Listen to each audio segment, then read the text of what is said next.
আল্লাহ রাসূল সাল্লাল্লাহু আলাইহি ওয়াসাল্লাম কখনোই রাখতেন না। সুবহানাল্লাহ নাই? আল্লাহ রাসূল সাল্লাল্লাহু আলাইহি ওয়াসাল্লাম কখনোই ওনার সাথে কেউ খারাপ আচরণ করলে উনি রাখতেন না। ওনাকে অত্যাচার করা হয়েছে, তিনি রাখতেন না।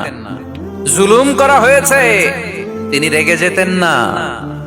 রাসূল সাল্লাল্লাহু আলাইহি ওয়াসাল্লাম মক্কায় যখন নামাজ পড়তেন, উটের পচা নাড়ি ভুঁড়ি আল্লাহ রাসূল সাল্লাল্লাহু আলাইহি ওয়াসাল্লাম ঘাড়ে আর পিঠের উপর চাপিয়ে দেয়া হতো।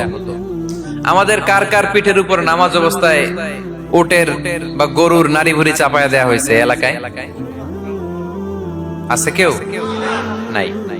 তায়েফের ময়দানে আল্লাহ রাসূল সাল্লাল্লাহু আলাইহি ওয়াসাল্লাম দাওয়াত দিতে গেলেন, নিজের লাভের জন্য না তায়েফবাসীদের লাভের জন্য?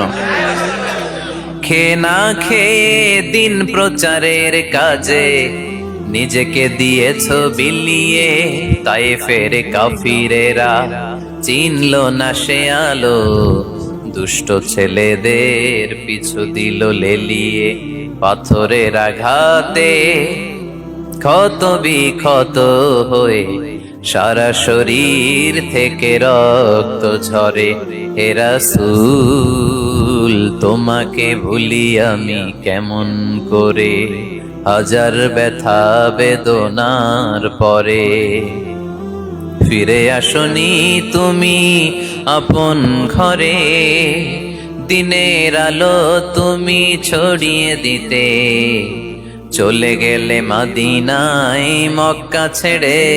হে রাসূল তোমাকে ভুলি আমি কেমন করে, হে রাসূল তোমাকে ভুলি আমি কেমন করে।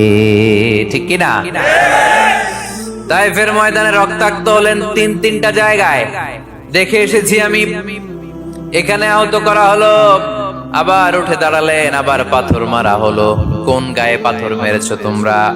এরকম সুন্দর শরীর পৃথিবীর কোন দ্বিতীয় মানুষের ছিল নাকি? এত সুশ্রী মানুষ, শুভ্র মানুষ, পরিচ্ছন্ন মানুষ দুনিয়াতে দ্বিতীয়টা ছিল না।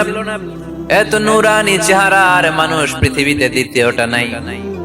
এই মহানবীকে ওরা পিটিয়ে রক্তাক্ত করেছে, পাথর মেরে রক্তাক্ত করেছে।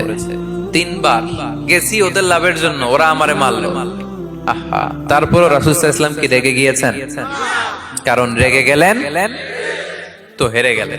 কোনোভাবে রাসূল সাল্লাল্লাহু আলাইহি ওয়াসাল্লাম রাখতেন না। নিজের উপর অত্যাচার আসলে রাসূল সাল্লাল্লাহু আলাইহি ওয়াসাল্লাম রাগেন নাই। আনাস রাদিয়াল্লাহু তাআলা আনহু আল্লাহ রাসূলের খাদেম ছিল। উনি বললেন, কুনতু আমশি মা রাসূলিল্লাহ, আমি একবার রাসূল সাল্লাল্লাহু আলাইহি ওয়াসাল্লামের সাথে কোথাও যাচ্ছিলাম। ওয়া আলাইহি বুরদুন নাজরানি, তখন রাসূল সাল্লাল্লাহু আলাইহি ওয়াসাল্লামের গায়ে ছিল নাজরান থেকে আনা একটা চাদর। আপনারা চাদর পরেন না শীতকালে? রাসূল সাল্লাল্লাহু আলাইহি ওয়াসাল্লাম চাদর পরতেন। রাসূল সাল্লাল্লাহু আলাইহি ওয়াসাল্লাম নাজরান দেশ থেকে আনা একটা চাদর পরেছেন, গলিজুল হাশিয়া। যেই চাদরের এই কর্নারের ডিজাইনটা ছিল খসখসে। কি ছিল? হঠাৎ এক বেদুইন এসে রাসূল সাল্লাল্লাহু আলাইহি ওয়াসাল্লামের চাদর ধরে টান দিল। টান দেওয়ার সাথে সাথে রাসূল সাল্লাল্লাহু আলাইহি ওয়াসাল্লামের ঘাড়ের এই চামড়া ছিঁড়ে গেল। এই খসখসে যেহেতু ডিজাইন চাদরের, ওই খসখসে ডিজাইন ঘাড় আর কাঁধের এখানে যখন টান খেলো, ওই খসখসে ডিজাইনের দাগ বসে গেল, রাসূলের চামড়া ছিঁড়ে গেল ঘাড়ে। সে টান দিয়ে বলে, ইয়া মুহাম্মদ মুরলি মিন মালিল্লাহ। আসছে ভিক্ষা করতে, মূলত ভিক্ষা চাওয়ার ডিজাইন দেখছেন? যার কাছে ভিক্ষা চাবে চাদর ধরে টান। এসে বলে, বেদুইন তো, এদের মধ্যে সভ্যতা ছিল না। ইয়া মুহাম্মদ, ও মুহাম্মদ মুরলি মিন মালিল্লাহ, ও মুহাম্মদ আমার খাওয়ার মতো টাকা নাই, তুমি আদেশ করো বাইতুল মাল থেকে যেন আমারে কিছু টাকা দেয়। আসছে ভিক্ষা করতে। ভিক্ষা করতে আয়েশা চাদর ধরে দিছে টান, ঘাড়ের চামড়া ছিঁড়ে গেছে। রাসূল সাল্লাল্লাহু আলাইহি ওয়াসাল্লাম ব্যথা পেয়েছেন। ফালতাফাতা ইলাইহি রাসূলুল্লাহ, আল্লাহ রাসূল সাল্লাল্লাহু আলাইহি ওয়াসাল্লাম তার দিকে তাকালেন, তাকিয়ে ফাদহিক, একটা মুচকি হাসি দিলেন। আমি রাস্তা দিয়ে চাদর গায়ে দিয়ে হাঁটতেছি, এক ফকির আইসা কয়, ভিক্ষা দেন, টাকা দেন বলে আমার চাদর টান দিছে, আর ওই চাদরে আমার ঘাড়ের চামড়া ছিঁড়ে গেছে। কি করব আমি? আপনি কি করবেন? হ্যাঁ, কোনি?